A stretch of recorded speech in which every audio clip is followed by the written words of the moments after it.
13 Kabanata. Ang paglilingkod na nakalulugod sa Diyos.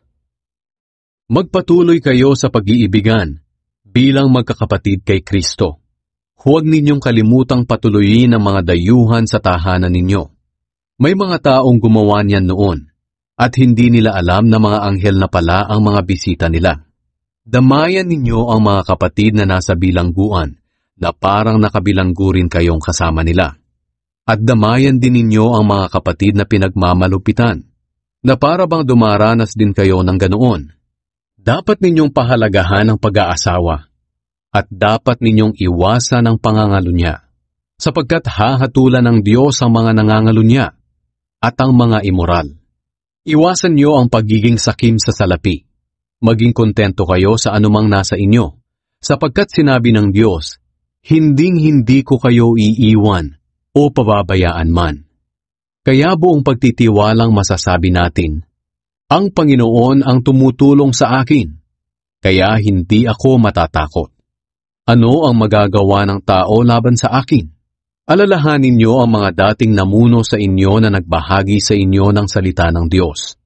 Isipin niyo kung paano silang namuhay at namatay na may pananampalataya. Sila ang tularan ninyo. Si Hesukristo ay hindi nagbabago.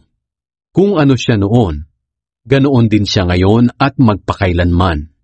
Huwag kayong padadala sa kung ano-anong mga aral na iba sa natutunan ninyo. Mas mabuting patibayin natin ang ating pananampalataya sa pamamagitan ng biyaya ng Diyos kaysa sa pamamagitan ng pagsunod sa mga tuntunin tungkol sa pagkain na wala namang naidudulot sa mga sumusunod nito. Tayong mga mananampalataya ay may altar, at walang karapatang makisalo rito ang mga pari ng mga Hudyo na naghahandog sa sambahan nila. Sapagkat ang dugo ng mga hayop na handog sa paglilinis ay dinadala ng punong pari sa pinakabanal na lugar, pero ang katawan ng mga hayop ay sinusunog sa labas ng bayan. Ganyan din ang nangyari kay Jesus. Pinatay siya sa labas ng bayan, para malinis niya ang mga tao sa mga kasalanan nila sa pamamagitan ng kanyang dugo. Kaya lumapit tayo kay Jesus sa labas ng bayan at makibahagi sa mga tiniis niyang kahihiyan, sapagkat wala tayong tunay na bayan sa mundong ito, pero hinihintay natin ang bayan na paparating pa lang. Kaya patuloy tayong maghandog ng papuri sa Diyos sa pamamagitan ni Jesus. Ito'y ang mga handog na nagmumula sa mga labi natin at nagpapahayag ng pagkilala natin sa Kanya. At huwag nating kalimutan ang paggawa ng mabuti at pagtulong sa iba, dahil ang ganitong uri ng handog ay kalugod-lugod sa Diyos. Sundin niyo ang mga namumuno sa inyo at magpasakop kayo sa kanila, dahil sila ang nangangalaga sa espiritual ninyong kalagayan. At alam nilang may pananagutan sila sa Diyos sa pangangalaga nila sa inyo. Kung susundin niyo sila, magiging masaya sila sa pagtupad ng tungkulin nila. Ngunit kung hindi, malulungkot sila at hindi ito makakatulong sa inyo. Ipanalangin niyo kami, dahil sigurado kaming malinis ang mga konsensya namin, sapagkat hinahangad naming mamuhay ng marangal sa lahat ng bagay. At lalo ninyong ipanalangin na makabalik ako sa inyo sa lalong madaling panahon.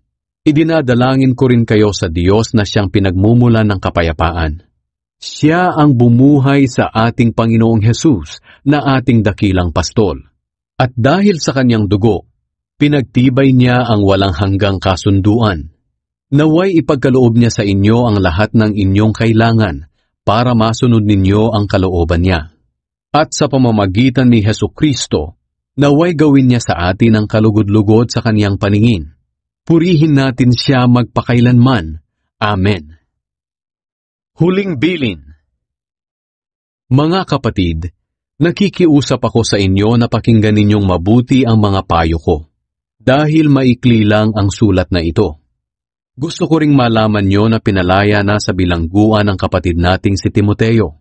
At kung makarating agad siya rito, isasama ko siya pagpunta ko riyan. Ikumusta nyo kami sa mga namumuno sa inyo at sa lahat ng mga pinabanal ng Diyos. Kinukumusta kayo ng mga kapatid nating taga-Italia. Pagpalain nawa kayong lahat ng Diyos.